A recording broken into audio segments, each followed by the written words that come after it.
গল্পকথা by Rubel চ্যানেলের আজকের নিবেদন উপেন্দ্রকিশোর রায়চৌধুরীর টুনটুনির বইয়ের চড়াই ও কাকের কথা। চলুন শুরু করা যাক। চড়াই আর কাকের কথা। কাক আর চড়াই পাখিতে খুব ভাব ছিল। গৃহস্থদের উঠানে চাটাই ফেলে ধান আর লঙ্কা রোদে দিয়েছে। চড়াই তা দেখে কাককে বললে, বন্ধু, তুমি আগে লঙ্কা খেয়ে শেষ করতে পারবে, না আমি আগে ধান খেয়ে শেষ করতে পারবো?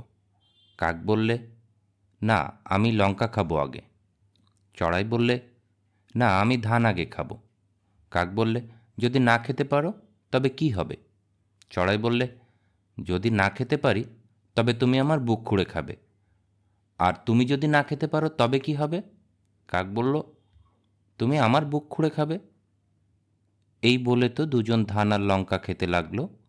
চড়াই কুটকুট করে এক একটি ধান খায়, আর কাক খপ খপ করে এক একটি লঙ্কা খায়। দেখতে দেখতে কাক সব লঙ্কা খেয়ে শেষ করলো। চড়াই তখন ধানের শিকিও খাওয়া হয়নি। তখন কাক বলল, কি বন্ধু এখন? চড়াই বলল, এখন আর কি হবে? বন্ধু হয়ে যদি আমার বুক খেতে চাও তবে খাবে, তবে ঠোঁট দুটো ধুয়ে নিও, তুমি নোংরা জিনিস খাও। কাক বললে, আমি ঠোঁট ধুয়ে আসছি, বলে সে গঙ্গায় ঠোঁট ধুতে গেল। তখন গঙ্গা তাকে বললেন, তোর নোংরা ঠোঁট আমার গায়ে ছোঁয়াস নে, জল তুলে নিয়ে ঠোঁট ধো। তাতে কাক বললে, আচ্ছা, আমি ঘটি নিয়ে আসছি, বলে সে কুমোরের কাছে গিয়ে বলল, কুমোর কুমোর, দে তো ঘটি, তুলব জল, ধোবো ঠোঁট। কুমোর বলল, ঘটি তো নেই, মাটি আনো গড়ে দিই। শুনে কাক মেঘের কাছে তার শিং চাইতে গেল, সেই শিং দিয়ে মাটি খুঁড়বে। কাক বললে, মোষ মোষ, দে তো শিং, খুঁড়ব মাটি, গড়বে ঘটি, তুলব জল, ধোবো ঠোঁট, তবে খাবো চড়াইয়ের বুক। শুনে মোষ রেগে তাকে এমনি গুতাতে এলো যে সেখান থেকে সে দে ছুট। তারপর সে কুকুরের কাছে গিয়ে বললে, কুত্তা কুত্তা, মারবি মোষ, লব শিং, খুঁড়ব মাটি, গড়বে ঘটি, তুলব জল, ধোবো ঠোঁট, তবে খাবো চড়াইয়ের বুক। কুকুর বলল, আগে দুধ আনো, খেয়ে গায়ে জোর করি, তবে মোষ মারব এখন।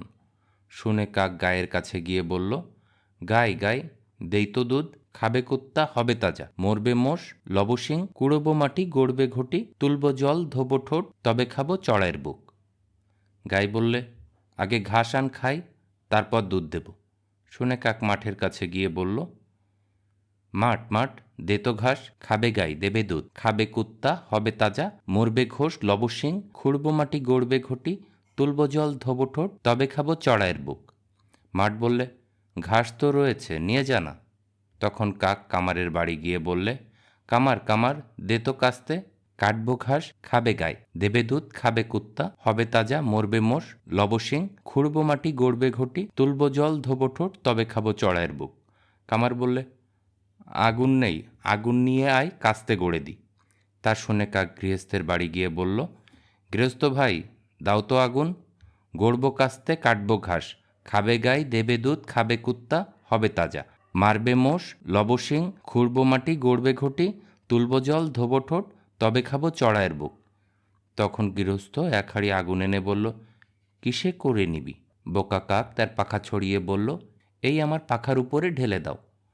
গৃহস্থ সেই হাঁড়ি শুদ্ধ আগুন কাকের পাখার উপরে ঢেলে দিল, আর সে বেটা তখনই পুড়ে মরে গেল। তার আর চড়াইয়ের বুক খাওয়া হলো না। গল্পপাঠ ভালো লাগলে চ্যানেলটি সাবস্ক্রাইব করুন। আর কি কি গল্প শুনতে চান কমেন্ট করুন। ধন্যবাদ।